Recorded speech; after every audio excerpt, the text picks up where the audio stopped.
महादेव आत्मनः। पिछले वीडियो में हमने ऋग्वेद का दर्शन किया था। अब आते हैं दूसरे वेद की ओर, जो है सामवेद। सामवेद दो शब्दों से जिसका निर्माण हुआ है, सामन और वेद। वेद का अर्थ होता है ज्ञान, और सामन जो है, सामन का एक अर्थ होता है गाना, संगीत, या कभी कभी एक अर्थ इसका ये भी होता है कि स्वरों से जो रचित हो वो। सामवेद विश्व के इतिहास का सबसे प्राचीन, सबसे शुद्ध और जो पारंपरिक रूप से आज तक जो चलता आ रहा है, जिसकी परंपरा वैदिक संगीत की एक सभ्यता है।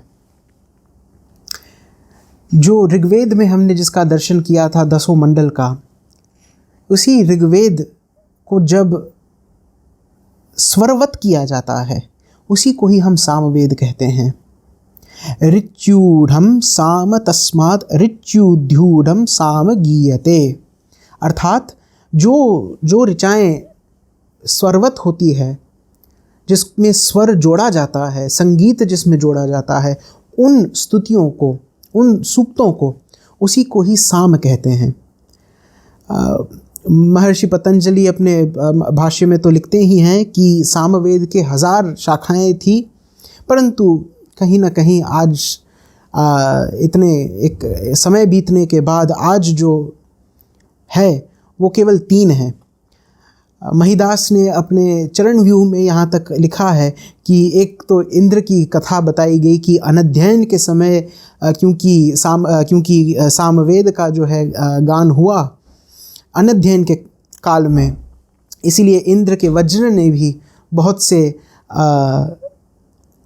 इन शाखाओं को नष्ट कर दिया। समय के बाद आज हमारे पास इस समय 3 मुख्य शाखाएं हैं, कौथुम शाखा, राणायनीय और जैमिनीय। विशेष रूप से कौथुम शाखा जो है वही अधिकांश रूप से उसी की परंपरा चलती आ रही है।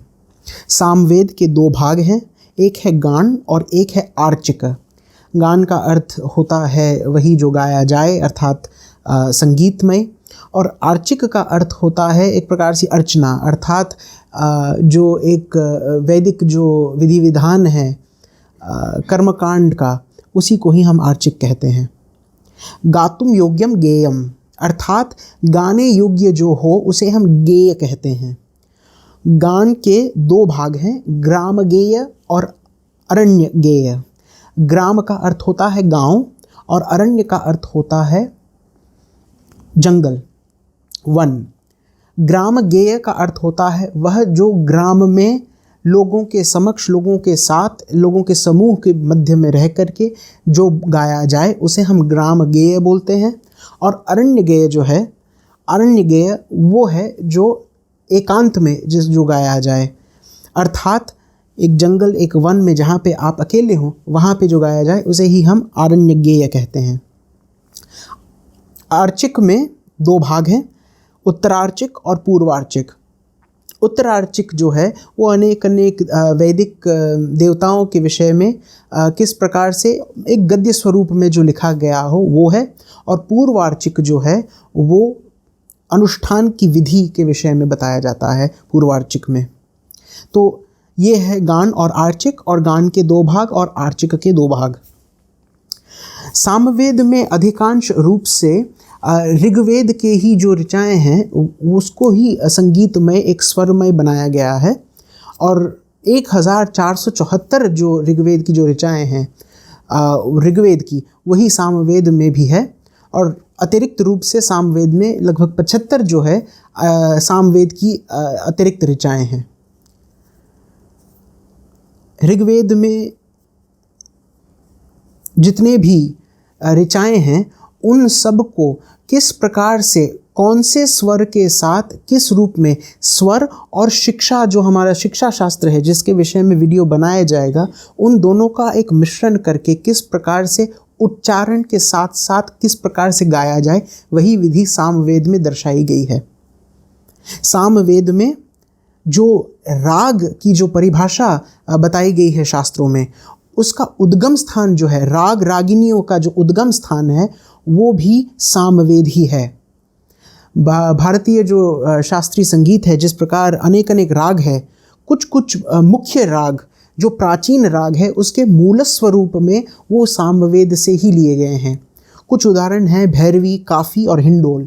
ये मूल स्वरूप जो है, इन रागों के मूल स्वरूप जो है वो सीधे सीधे सामवेद की परंपरा से आते हैं।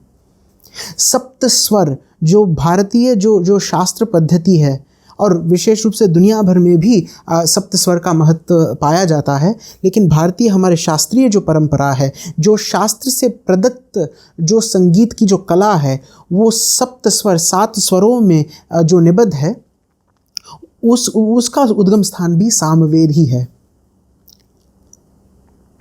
अनेक अनेक वैदिक वादन हैं, उनका वर्णन भी, सबसे प्राचीन जो वादन हैं वो भी सामवेद में ही बताए गए हैं।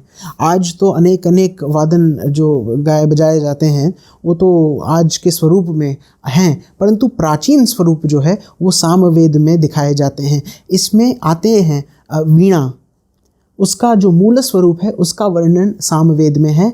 जो ढोल इत्यादि है, ढोल वो भी एक प्रकार से सामवेद में ही उसका दर्शन किया गया है।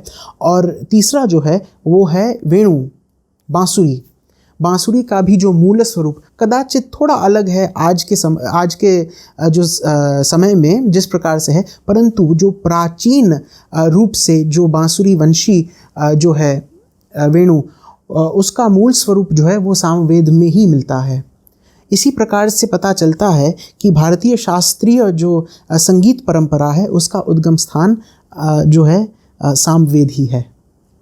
ये एक छोटा सा वीडियो सामवेद के विषय में बताया है। आगे के वीडियो अवश्य देखेगा, क्योंकि आगे हम दूसरे जो 2 वेद हैं उसकी भी व्याख्या करेंगे और अन्य शास्त्रों का भी विश्लेषण होगा। महादेव।